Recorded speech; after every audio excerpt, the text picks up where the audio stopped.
किसान संगठन आज गांव रुखी में रुख करने का मेन मकसद ये रहा।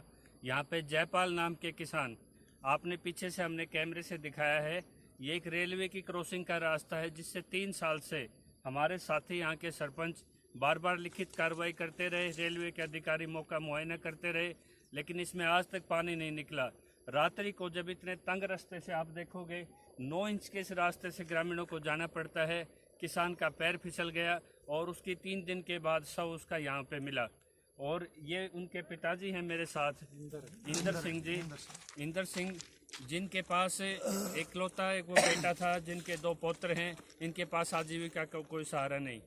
तो मैं एक बार ये दिखाना चाहूँगा, अपने पीछे जो है ये जो आपका देखो दोनों तरफ से यही खेत में जाने का एकमात्र रास्ता है। तो सरकार से हम ये चाहते हैं, किसान संगठन आ जाके इस परिवार को तुरंत प्रभाव से 20 लाख रुपए की आर्थिक सहायता और इस परिवार के एक पीड़ित को एक नौकरी की व्यवस्था और इस परिवार के साथ न्याय किया जाए। आप पिछले 1 महीने के अंदर 5 आत्महत्याएं, 6 दुर्घटनाएं इस क्षेत्र में हो चुकी हैं। तो सरकार से किसानों का विश्वास उठता जा रहा है, कृपया इस चीज़ का संज्ञान लीजिए।